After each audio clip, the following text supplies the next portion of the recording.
What's up, everybody? Happy Tuesday.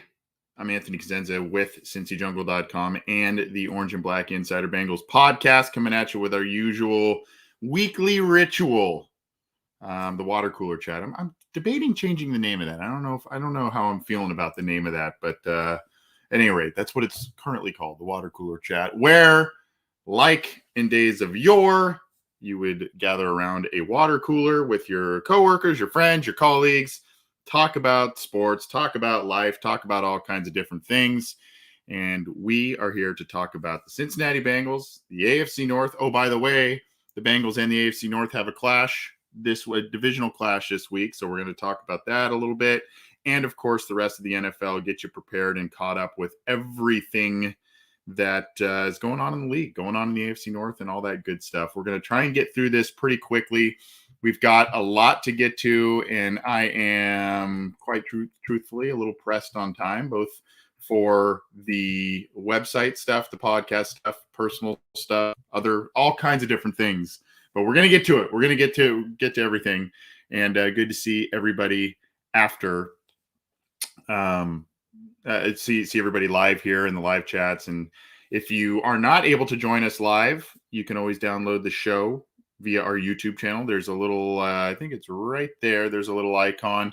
You can click that to subscribe, get notified when we go live, all that good stuff. And then you can get caught up on all the things on our YouTube channel. And then, of course, the Cincy Jungle podcast channel is on iTunes, Stitcher, Spotify, Google Podcasts, iHeartRadio, all of the major audio platforms. You can get it there, subscribe to it, and download it. Leave a rating, whether it's for this show, Orange is the New Black with Ace and Zim, Chalk Talk with Matt Minnick, any of that. We appreciate the support of all the shows. Let's get to it. I'm going to try and share my screen for those of you who are watching the video portion of this. We're going to get to a lot of Bengals things, and then we're going to get to some tweets about what's going on with the Bengals, then some AFC North stuff, and then some NFL stuff, and then hop out of here. We're going to try and get out of here for in a decent amount of time here. Okay. Not a good performance and a number of different fronts for the Cincinnati Bengals on Sunday against the Bears. The offensive line was one of the biggest culprits of the issues, but I mean, in truth, the defense played really well. We'll talk about that in a second as well. But I mean, it just seemed like even the players who were playing very well and had a lot of nice moments in the game, there was, hey, you could talk about Trey Hendrickson as 1.5 sacks and very active in the game. Missed the tackle at the end of the game. Logan Wilson, interception late in the game that changed the trajectory of the game. Had a bunch of tackles, was great in pass coverage by PFF metrics, all that kind of stuff. Yeah, but he missed an easy fumble scoop up either to run and score or just to fall on it and change the momentum of the game. T. Higgins, a touchdown late in the game. Yeah, but a fumble. I mean, there's just it was just like that for a lot of different players on Sunday, but unfortunately, there just really wasn't a lot of great stuff. Riley Reiff was one of the, I guess, bright spots. We'll talk about that in a minute on the Bengals offensive line, but this is from Andrew Russell, who is quickly becoming one of my favorite follows on Twitter at PFF_Andrew R. Andrew, if you do happen to listen to our show, we'd love to have you on sometime, my man. But basically, here are the overall scores, with Quentin Spain getting the highest grade of everybody. But look, man, I mean, it's Jonah Williams, 60.1, the 43rd tackle out of 60 qualifying on the afternoon. Spain, 66.7, 19 of 62. I mean, that's still okay. Hopkins, 46.1, another bad grade from him, 26 out of 30 qualifying centers. And Xavier Suafilo, a 52nd out of 62 qualifying guards. Riley Reiff, a 60.7, 41 out of 60 qualifying tackles. So not great PFF scores as of Sunday, courtesy of Andrew Russell over at PFF. And that has to not continue. It simply cannot continue. And here's a tweet just to kind of play off of that. I'm going to find this one for you. It's a quote from Jonah Williams. It is courtesy of Kelsey Conway, who covers the team for the Cincinnati Enquirer. Jonah Williams says Joe Burrow has been hit too many times. Williams doesn't think the protection issues come from a lack of talent, more so being consistent with fundamentals. Well, the fundamentals and consistency was what Frank Pollock was in part brought here for. And it seems, I discussed this on the post-game show on Sunday, it seems as if there's also communication issues when it comes to picking up blitzers. So here we go now. Joe Burrow sacked 4 times on Sunday, 5 times against Minnesota. And now we've got a very, very dubious statistic setting itself up for Joe Burrow, the Bengals offense here, which is not what you want to see. And anytime you hear David Carr in the NFL, you think quarterback sacks. Joe Burrow is currently with the 9 sacks through 2 games and the addition of another game at the end of the season here. Joe Burrow is on pace to break that record. I believe the record is 76. Yeah, 76 times here during the 2005 season. Burrow is on pace for a half sack beyond that. So not good. I would like to think that this will end up righting itself in some form or fashion. We kind of knew there would still be issues. We knew there would be growing pains. We knew all that kind of stuff was going to be there. And unfortunately, some of these things have not remedied itself 2 games into the season. And Joe Burrow's been hit a lot and he's been sacked a lot. And in week 1, you saw him get up with a limp, which is not what you want to see again from him. So, the offensive line has to play better. They have to gain a little more consistency in the run game, and it was very inconsistent from week 1 to week 2. And of course, the play calling has to be better as well. And that was some points of discussion with the Bengals players after the game on Sunday. There was in post-game press conferences, and it continued on into Monday. This was some of the chatter. Here is a little bit of, Jamar, here's from cincyjungle.com, and I'll post this one in the live chat for you as well. The first few were tweets on Twitter and or articles on cincyjungle.com for you. But Jamar Chase says the Bengals waited too long to take deep shots against the Bears. This is from Patrick Judas on Cincy Jungle. And again, via Kelsey Conway and the Cincinnati media. There needs to be better communication amongst the whole group. Now, I'm going to pull up a tweet here from Ben Baby, who kind of corroborates this with Zach Taylor's quote on Monday. Taylor followed it up on Monday addressing the media here. Let me pull this up for you. Basically, he was asked about that, Zach Taylor, and if the Bengals waited too long to take downfield attempts, as was suggested yesterday being Sunday.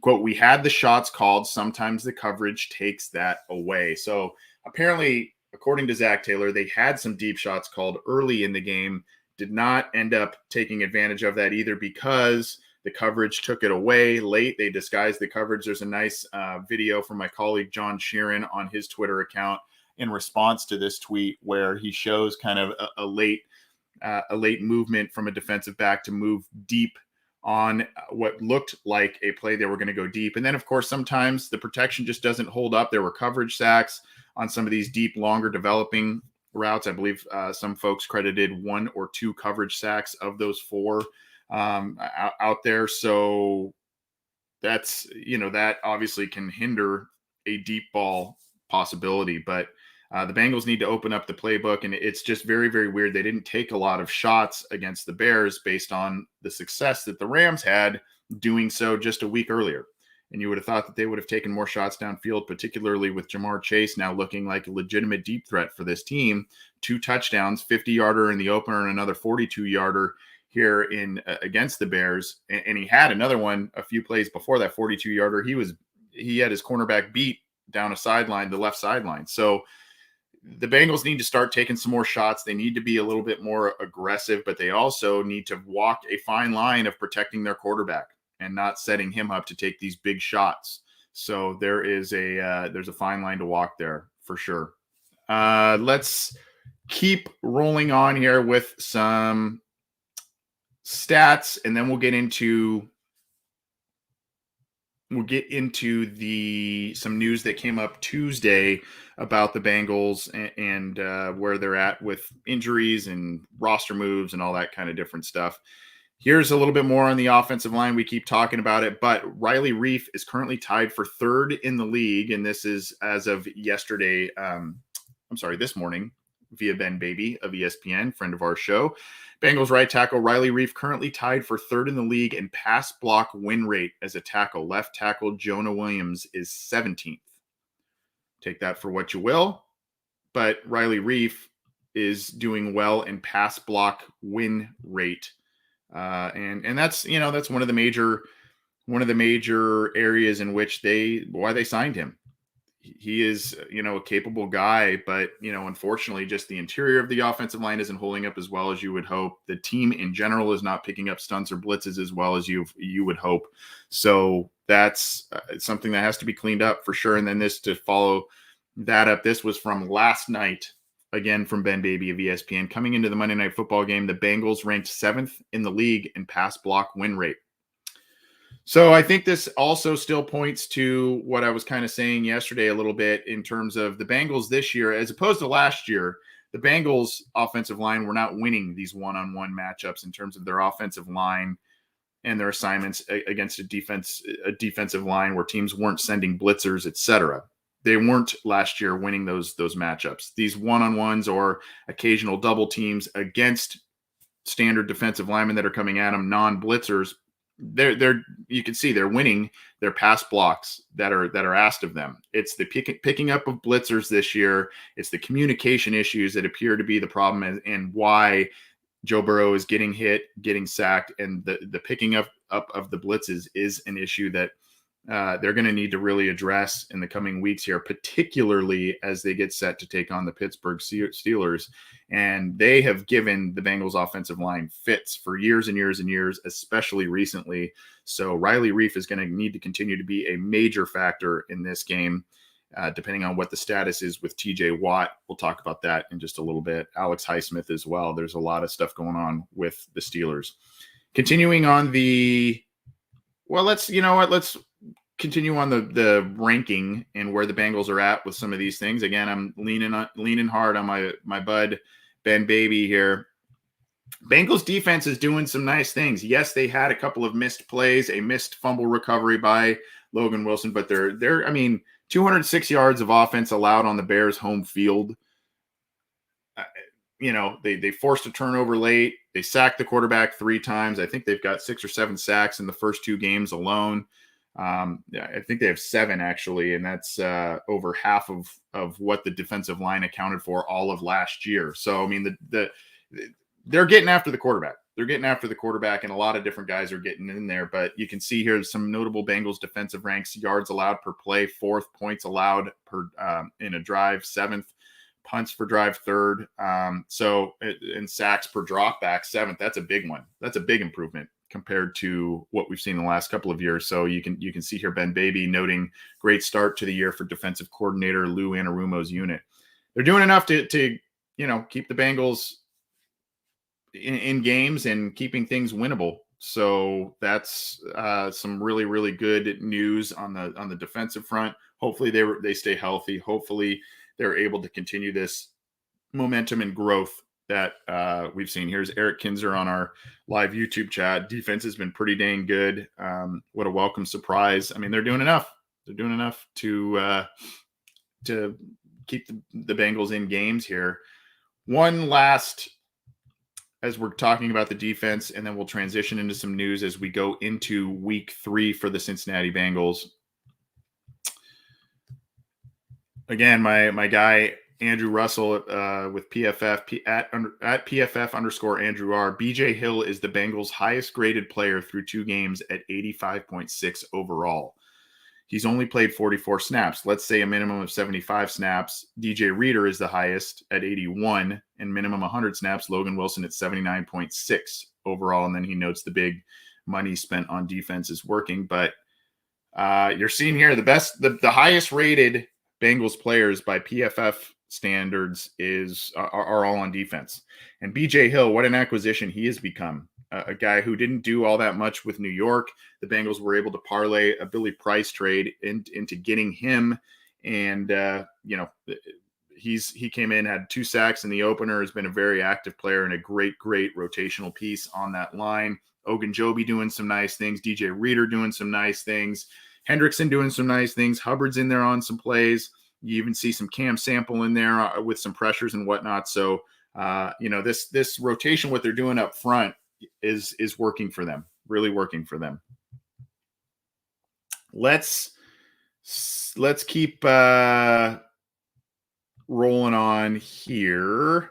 Some news as the Bengals get going into week 3 against the Steelers. Some roster moves, some different injury news, all that kind of stuff. We've been talking about the offensive line quite a bit. Xavier Su'a-Filo has a leg injury. He has been listed as day-to-day by Zach Taylor as of Monday. This is what he noted. And Jackson Carman may get his first start against the Pittsburgh Steelers. We don't know how serious. I mean, a day-to-day doesn't sound overly serious for Su'a-Filo. Got hurt early in the year last year as well. Missed some significant time, did Su'a-Filo. Jackson Carman may have to step in and start. We'll see if he gets the nod and how he does against the Pittsburgh Steelers in his first start as a rookie. So Jackson Carman may start against the Steelers for Xavier Su'a-Filo, depending on what happens there. Let's see here. Let's do this one. Unfortunately, the Bengals lost a player who had been pretty solid for them in preseason. Jaquez Patrick, the running back, he was able to make it to the Bengals practice squad, but then he got scooped up by the 49ers on Tuesday. 49ers dealing with some injury issues at the running back spot.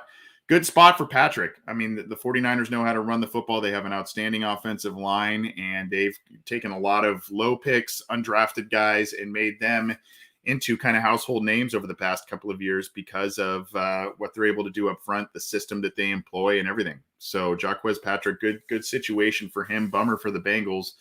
So the Bengals lose Jaquez Patrick off of the practice squad as of Tuesday. Signing with the 49ers per a report, and I'll pin this link for you all as well in the live chats so you can check that out. But that's on cincyjungle.com. Not great news for the Bengals, but a good opportunity for the young man who has been starving for one. They really liked him. He didn't get an opportunity to show off in preseason last year because there was no preseason games, and then this year he played pretty well. Big back and moves pretty well for his size. So best of luck to him as he gets an opportunity with San Francisco there. Jaquez Patrick not on the Bengals practice squad any longer at this point in time. I guess I can go back real quick and do this one. I did this a little out of order, but that's okay. That's okay. I hope you all forgive me. This is just a little bit of this is the snap count in the Bengals for the Bengals against the Bears. And you can see here, let's go down here, Bengals snap count against the Bears. Trey Hopkins, 100% of the snaps. Mike Hilton getting 91% of the snaps as a slot corner. Awuzie, 100%. Obviously, Trey Waynes, we'll see what happens this week. He seems to be getting closer to coming back, but no definitive news on Trey Waynes returning for the Steelers game. You would think this would be kind of the time that he would, given the fact that the Bengals didn't put him on a short-term IR or that sort of thing, but we'll see what happens there. Jalen Davis only played 1 snap on defense. Darius Phillips, no snaps on defense, which is a little confusing. Eli Apple getting 100% of the snaps, 65 snaps on defense. Trey Hendrickson only getting 71% of the snaps. They did a lot of rotating up front. Cam Sample getting 34% of the snaps. Sam Hubbard getting 82% of the snaps. No snaps from Darius Hodge. The preseason hero has played 1 defensive snap in 2 games, just not getting the time out there. Wyatt Ray playing 10 snaps. DJ Reader playing 39. Ogunjobi playing 49. Tupou getting in there for 35% of the snaps. BJ Hill only 31% of the snaps, but is making the most of his appearances there. Logan Wilson out there a bunch, 95% of the snaps. Jermaine Pratt out there 60%, a few snaps each from Jordan Evans and Marcus Bailey. Some from Akeem Davis-Gaither, 25% from him. Quentin Spain, Xavier Su'a-Filo, Jonah Williams, Riley Reiff getting 100% of the snaps alongside Trey Hopkins. Joe Burrow, of course, getting 100% of the snaps. Joe Mixon getting 84% of the snaps.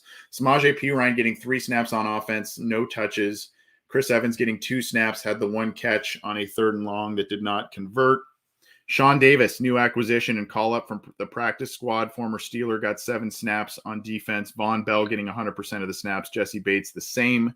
CJ Uzama getting 73% of the snaps at tight end. Sample only 38%. Mitchell Wilcox out there for 1 offensive snap. Tyler Boyd out there for 87% of the snaps. Kind of a little bit of a quiet start. He did lead the team in receiving yards this week, but did not find the end zone, as did Chase and Higgins for the second straight week. Mike Thomas out there for 8 snaps on offense. Jamar Chase out there for 51, almost 100% of the snaps. Auden Tate only out there 5 snaps. Not really sure what's going on there. T. Higgins out there for 50, left the game briefly with an injury, but came back. So, the Auden Tate thing's a little bit of a mystery. We'll have to see kind of what's going on there. They still seem to prefer Mike Thomas to step in on occasion than Auden Tate. So, not completely sure what's happening there. Before we get to and transition into the AFC North, particularly the Pittsburgh Steelers, because it is Steelers Week 2021, I want to tell all of you, in case you have not heard about our partnership with Simbull, SIMBULL. And you can go to the website, simbull.app/OBI. Simbull is where you can buy, trade, sell all kinds of shares of stock of teams and make some money on it. So whether it's with the Cincinnati Bengals, I know some of you have gotten in on the ground level of our partnership with this, invested in the Bengals, and probably made quite a bit of money on it at this point. Whether it's with the Cincinnati Bengals, the Bearcats, college football, baseball, there's still a little baseball left to be played. Basketball is right around the corner. You can invest in a team like you would in the stock market, buy shares, hang on to them, whether it's a short term and you can make money pretty quickly, or if you want to hang on to them long term, you think that some of these teams have a little ways to go to really, really make some good money, you can do that as well. But if you play fantasy football, if you play survival football, if you do any of that kind of stuff, you got to check out Simbull.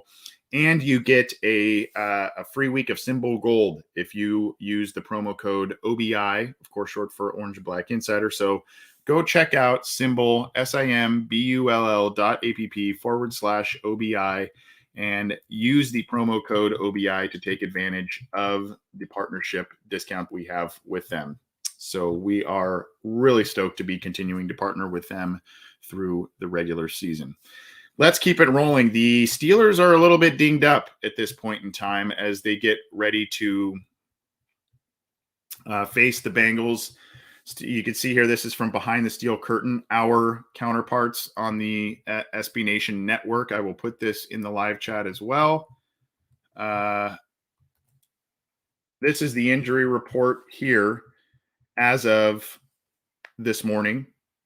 You can see here, Ben is pictured, and we'll talk about that in a second, but here we go. Tyson Alualu had a broken ankle. He is now on IR. TJ Watt left the game with a groin injury, and Deontay Johnson had a knee injury at the end of regulation. Now, Deontay Johnson's injury is not a season ender, doesn't seem to be serious, but they are monitoring that. Again, Tyson Alualu on IR. Henry Mondo is called up from the practice squad to fill Alualu. His spot, and then Isaiah Buggs is the starting nose tackle now on the depth chart, with Mondo being his backup. And then, of course, you've got Alex Highsmith, one of those edge linebacker, rushing linebacker guys, dealing with another groin injury. So he and TJ Watt both dealing with groin injuries. And then Roethlisberger had a pectoral injury on his left pectoral muscle. I'll give you a little bit more on that. And then, of course, Devin Bush having a groin issue, Joe Hayden having a groin issue. Tomlin did mention that Deontay Johnson, who suffered a knee injury on the final play of week 2, said he was, quote, looking better, but not to be confused with great. So we'll see exactly what happens. There are a lot of groin issues with the Pittsburgh Steelers. Maybe that has to do a little bit with early season conditioning, all that kind of stuff. But a lot of issues in terms of injuries with the Pittsburgh Steelers as they get set to take on the Cincinnati Bengals. Here's a little bit more from Aditi Kinkabwala on Twitter. Steelers quarterback Ben Roethlisberger has a left pec injury. Coach Mike Tomlin says it will affect his preparation ability and, quote, we better be ready to be adjustable. Whatever that means. We've seen Ben have all kinds of different injuries and, come back and play miraculous and all kinds of different things, especially against the Cincinnati Bengals. So who knows what to expect there. I will share this here.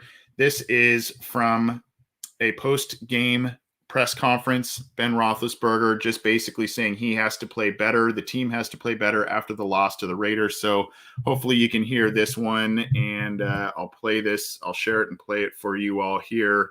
But this is on Steelers.com. Times in the game where you or is that still I wasn't good enough today. There were times that we got to get it figured out. I feel like there was a lack of communication, especially between you and the receivers. No, I think our communication's fine. So Ben's just basically saying he's got to play better. He's taking it upon himself. The issues of the team and their loss to the Las Vegas Raiders at home he's kind of taken the brunt of the blame there. And then of course now he's dealing with the left pectoral injury. We'll see exactly what happens there, but he is taking the brunt of the blame as of this week. Big week for both teams. Big week for both teams because the division, and we'll get to that in just a second, the division is gridlocked at 1-1. Every single team is 1-1. And this is probably one of the most, I hesitate to use the word beatable, but vulnerable the Steelers have looked in terms of the Bengals going up against them and going into Pittsburgh. This is one of the more vulnerable times you would think, and a lot of people have written the Steelers off as maybe a mediocre team this year. We will see. Got a great win against a good Bills team in Buffalo in week 1, but did not get the win at home against the Raiders there. So that is a little bit of what's going on with the Steelers, their injuries, and Ben Roethlisberger. It looks like now this is moving towards a signing, but Taco Charlton, former first-round pick, was visiting the Steelers and might be signed to them, so to their practice squad. So Taco Charlton looking like he's going to be a Pittsburgh Steeler sometime soon here. We will continue to monitor that. It looks like the reports are kind of saying that that's moving in a positive direction, but they are looking for kind of that hybrid edge guy and trying to take a chance on this young man to see if he can resurrect his career. Moving on to the Baltimore Ravens, who had a big win against the Kansas City Chiefs on Sunday night. There's an article here on BaltimoreRavens.com from John Eisenberg, one of their head writers at BaltimoreRavens.com. I will put this in the live chat, a cool article that just kind of talks about how beating the Chiefs validates how the Ravens play. Ironically, it's just kind of funny. This is kind of like, hey, such a huge win for the Ravens, such a huge win for the Ravens. This is, Lamar Jackson's the guy, and all this article, beating the Chiefs validates how the Ravens play. And then if you go to our counterparts over at Baltimore Beatdown in the SB Nation Network, there was before the article, it kind of said win, lose, or draw. This game against the Chiefs won't define the season. So it's just like, it's like, don't panic if they lose. But now that they won, it's a gigantic win, which it is. It is a big win for them, especially getting with the division at 1-1. It was just kind of interesting and funny to watch the differing opinions and of the game and the Ravens season. If depending on, it was totally dependent on the outcome, obviously. So I just find it to be pretty funny. Here's a little bit of a rookie report on Baltimore Beatdown. I just shared their website. You can go check this out. I'll put this in the live chat as well. But basically, Odafe Owe, the team's second-round pick, first-round pick, rather, comes up clutch is the title of it. Just a very, very typical Ravens pick late in the first. They get this guy who's a talented guy, maybe a little raw, very athletic, and a guy who's one of those edge guys that can wreak havoc.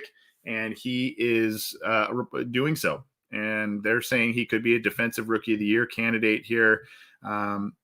He recorded his first career sack, and he was doing things against the run as a pass rusher. And OA sacked Patrick Mahomes late in the game. And then, it turned into a interception there from OA. So big game from him. Ben Cleveland, a guy that a lot of Bengals fans really liked. He made his regular season debut after being a healthy scratch in week 1. Saw time with the starters at different points in the game. So they're easing him into the lineup there. So he apparently played pretty well in his snaps. Tylan Wallace is another guy that we were familiar with. He was a 4th rounder by Baltimore, had a solid outing covering kicks on special teams. So the Ravens rookies giving them some good things to cheer about there, particularly Odafe Owe, their first round edge defender. So they are liking their rookie class. I know the Bengals fans and the Bengals themselves are liking quite a bit of what they're getting out of at least Jamar Chase and Evan McPherson for sure. So we'll see how this goes. And then obviously I mentioned earlier, Jackson Carman may be getting the start against Pittsburgh this week because of the Suafilo injury. We'll see how that plays out. Let's move on to Cleveland, and then we'll get to a couple of different things with the NFL and hop on out of here. Grant Delpit, who was one of the better safeties in the 2020 draft class, missed all of 2020 with an injury, obviously part of that great LSU team. He is making his presence known. He had an Achilles injury last year, and then, he had a hamstring injury, but he had a couple of big plays against Houston. He had a sack that forced the ball loose of Davis Mills, and, the Texans got the ball back, but he's playing pretty well after missing all of last year, and he's a guy that they need to after drafting him early in the second round the year prior, and a guy that really when you look at Denzel Ward and you look at Delpit and they invested in Greedy Williams, they've got a lot of big names in that secondary, does Cleveland, and missing him last year, they obviously Cleveland still had a really good season without him playing, but obviously a player that they really would like to have on defense and an impactful guy. So Grant Delpit starting to have his presence known, and that story is on clevelandbrowns.com. So this story probably needs to be a little bit updated from our friends over at Dogs by Nature, but some other injury news with the Cleveland Browns. The MRI news on Baker Mayfield is good on his injured shoulder. Jarvis Landry, it looks like he's going to be out for a few weeks with a sprained MCL. Maybe they did update this here. But so Jarvis Landry is going to be out. And here's another tweet that just came out very shortly, like minutes before I took the air. The Browns placed Jarvis Landry on injured reserve. So we'll see when he does come back there. But, they're two big wide receivers, the LSU guys they've traded for, OBJ and Jarvis Landry, have had some pretty significant injuries in the past 2 seasons. Obviously, OBJ having that injury against the Bengals, tore a knee ligament after Darius Phillips had an interception last year. And then, this year, Jarvis Landry having the knee ligament issue as well. So that is something to definitely monitor. But Adam Schefter reports that the Browns did put Jarvis Landry on injured reserve earlier on Tuesday. So that's not great news for them. Not great news for them. In case you missed it, I'll give you a little snapshot of the NFL standings right now as we transition to kind of holistic NFL news here. Arizona won a thriller against Minnesota. Minnesota, man, they've had 2 tough losses in a row. They had the chance to kick the field goal to win it at the end. It was about a 44-yarder, I believe. and just the kicker missed it. And so Arizona goes 2-0. Kyler Murray playing out of his mind right now. The Rams right on their heels, 2-0. They got a win against Indianapolis. San Francisco also 2-0.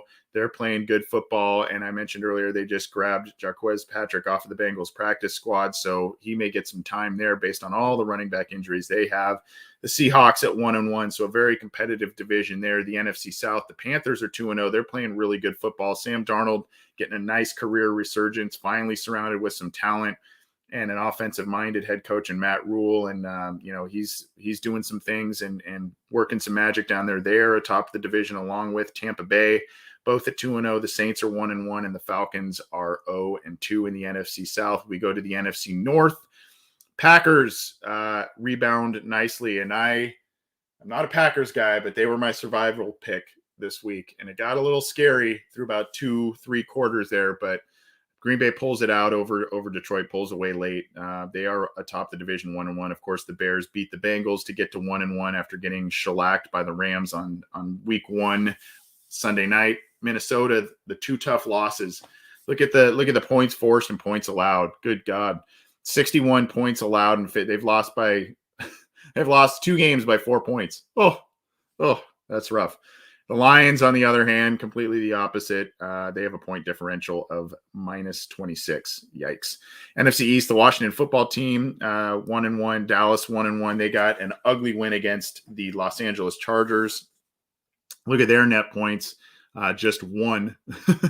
Philadelphia, they're 1-1, and the Giants are 0-2 also. So not a good start there. AFC South, Houston actually at 1-1. Tennessee, 1-1. Indy at 0-2. Jacksonville at 0-2. Bengals play Jacksonville on Thursday night following the Steelers game. AFC East, the Buffalo Bills are top 1-1. Miami got shellacked, but that was also with Tua leaving the game. They're at 1-1. New England 1-1, and the Jets at 0-2. Rough game for Zach Wilson in that one. AFC North, as I mentioned, gridlock here. 1-1s across the board. The Bengals are at a net 0. 44 points forced, 44 points allowed.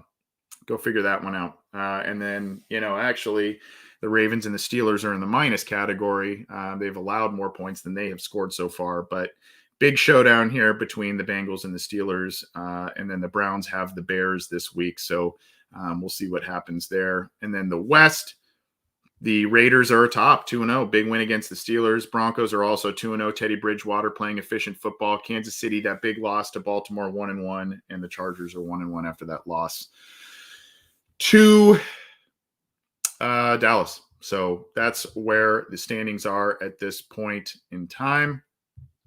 Let's have a little fun with some power rankings and all of that if we must. This is on NFL.com. And you can see here, this will scroll. The Bucs are at number 1. If you really want to know where the Bengals are, we got to keep scrolling, ladies and gents. We got to keep scrolling here. The Dolphins are 22. Colts are 23.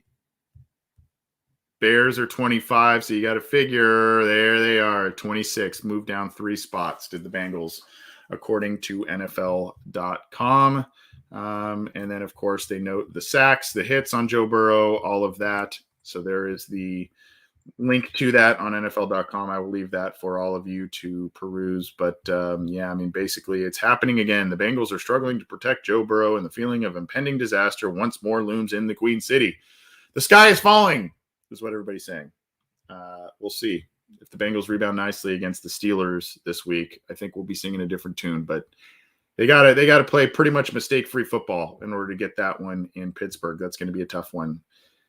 The Texans and their quarterback, I don't know how they're 1-1 and in the division hunt after 2 games, quite honestly. But David Culley says the rookie quarterback Davis Mills is going to start versus Panthers on Thursday Night Football this week. Tyrod Taylor left the game with an injury. Obviously, the whole Deshaun Watson mess. They're just not even playing Deshaun Watson. So Davis Mills is their guy after coming in against Cleveland.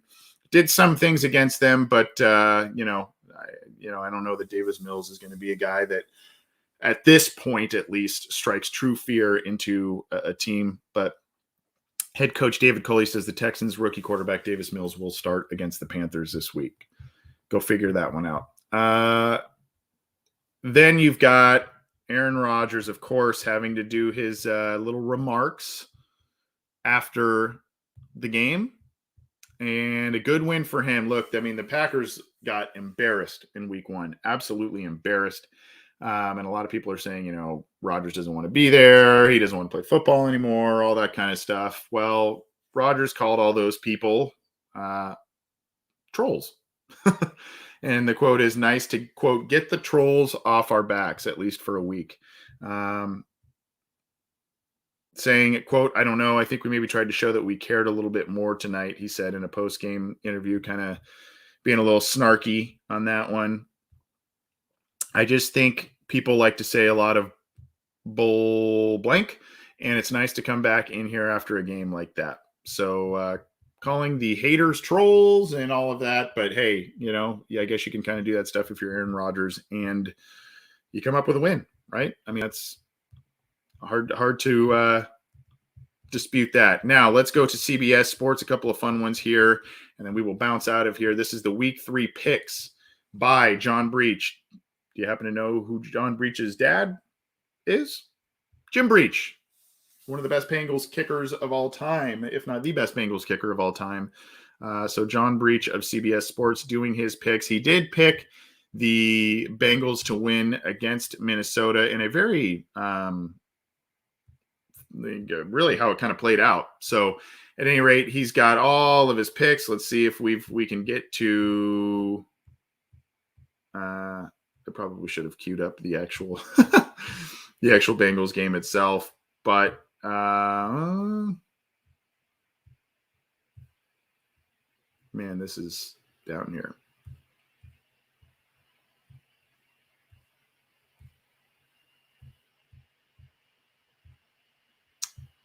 Let me do that. I'll pull that up and I'll let you look at one other fun one as I get to the actual. Oh, that's why they're at all the rest. But here's I think you'll like this one. It was worth the wait. It was worth the wait, ladies and gentlemen, because if you're a Bengals fan, you'll like what he has here. All the rest. And here we are right here. He's got the Bengals 23-20 over the Steelers. So worth the wait, and scroll the scrolling down of that if you were joining us for the live video and or just the video in general. Apologize for the delay there. But at any rate, it was they've got the Bengals. He's got the Bengals winning. So a lot of you I'm seeing as well. Last week was a fluke, all that kind of stuff. So yeah, we'll see. The Bengals, I'm going to tell you though, Bengals win this one. That's going to say a lot about this team, a lot how they rebound, and a lot about Zach Taylor if they go in. That's going to be a big win if the Bengals are able to pull that off. Last one, just kind of a fun one to talk about. I did not do this the first week, but I did it a little bit yesterday. The Manning brothers telecast. I did listen to that. It's pretty funny. They have fun with it. Manning's drinking out of a solo cup. Peyton is, at least. I don't know what he was drinking out of it, but they're having fun. Gronkowski came on, Pat McAfee came on. That was a fun exchange, and they just have a lot of fun doing it. And then they also really break down, in plays, what should have happened here, to watch for this call, all that sort of thing. So it's a lot of fun, and you can, in case you haven't checked out the Manning brothers telecast yet, here is a little bit about that from CBS Sports. You can check that out. But I enjoyed it. I thought it was kind of an interesting perspective that they brought to the game, to the telecast. I do like the crew that they have on the standard call. Riddick, Brian Greasy, and Steve Levy. I think they're a decent trio for ESPN. But this is just a different way to watch the game. And for those who like Tony Romo and listening to him on CBS. I know a lot of people were kind of like, I don't know about Sanchez calling the game. I thought he actually had quite a few interesting and fun analyses of plays in that game. Some people felt that he maybe was a little out of touch with every single play that was going on, but I thought he was pretty entertaining to listen to, at least. But at any rate, that's go check out the Manning telecast. I think it's pretty interesting. We are going to get out of here. Go check out Symbol, simbull.app/OBI. Go get and subscribe to the Cincy Jungle podcast channel, whether that's on iTunes, Stitcher, Spotify, Google Podcasts, iHeartRadio, any of the major audio platforms. We are there. Go and subscribe to our YouTube channel there. Click the button, subscribe, hit the bell to get notified when new material is available and when we take the air live. You also got to be liking the Cincy Jungle Facebook page.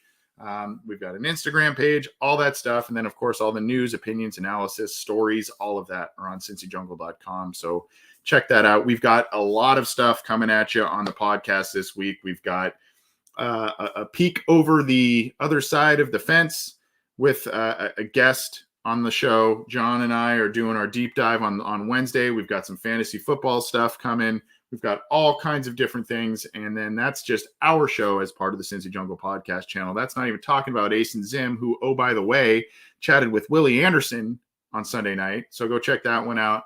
Matt Minnick bringing us all kinds of breakdowns and whatnot. So check out all that stuff on the Cincy Jungle podcast channel. And we thank you for your support. Have a good rest of your week. We'll be seeing you with more stuff, as I said.